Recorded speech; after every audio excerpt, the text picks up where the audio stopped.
সেদিন বোনের জন্য নিজের স্বপ্নকে বিসর্জন দিয়েছিলেন ফ্রান্সের তারকা জিনেদিন জিদান। আর আজ নুনেজ করলেন নিজের সন্তান এবং গার্লফ্রেন্ডের জন্য। নিষেধাজ্ঞায় পড়তে হবে, দলের বাইরে থাকতে হবে লম্বা সময়, গুনতে হতে পারে মোটা অঙ্কের জরিমানাও। এসব হয়তো নুনেজের মাথাতেই ছিল না, কারণ সবার আগে তার পরিবার। নুনেজের এমন কাণ্ড বার্তা দিয়ে যায় যে সবকিছুর ঊর্ধ্বে নিজের পরিবার। নিজের সন্তান স্ত্রীর দিকে কেউ চোখ তুলে তাকালে রুদ্রমূর্তি ধারণ করেন যে কেউ, হোক না সে যত বড় মাপের ফুটবলার। বিষয়টা যখন পরিবার, তখন ছাড় নয় বিন্দু মাত্র। আন্তর্জাতিক ম্যাচগুলোতে এমন হাতাহাতির দৃশ্য কমই দেখা যায়। 2006 বিশ্বকাপের কথা মনে আছে? জিদানের শেষ ম্যাচ মুখোমুখি ইতালি আর ফ্রান্স, যে ম্যাচটা চাইলে স্বপ্নের মতো রাঙিয়ে রাখতে পারতেন জিনেদিন জিদান। তবে হুট করে ইতালির মাতেরাজ্জিকে মাথা দিয়ে সজোরে আঘাত করে বসেন। এরপর নিশ্চিত লাল কার্ড দেখে মাঠ ছাড়েন জিদান। পরবর্তীতে জিদানের এমন করার কারণ জেনে অবাক হয় গোটা বিশ্ব।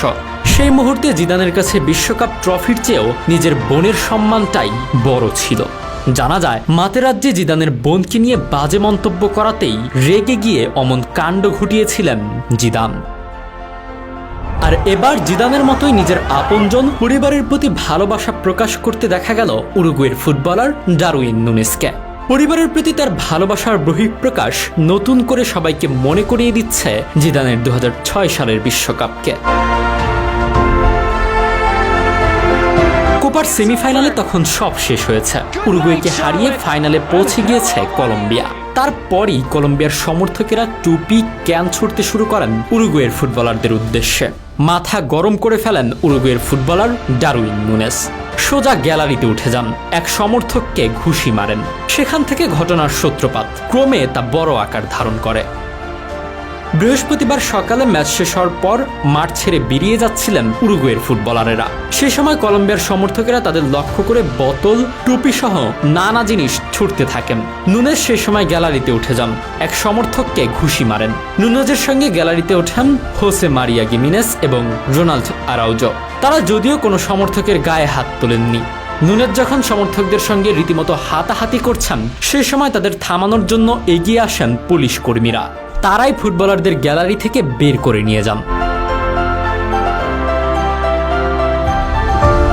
বৃহস্পতিবার মাঠে কলম্বিয়ার সমর্থক বেশি ছিল।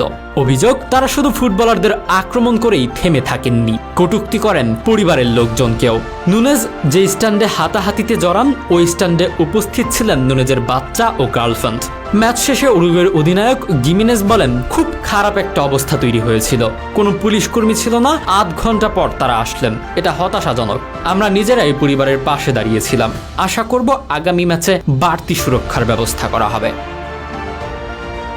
এরপর থেকে বাড়তি সুরক্ষার ব্যবস্থাও হয়তো করা হবে।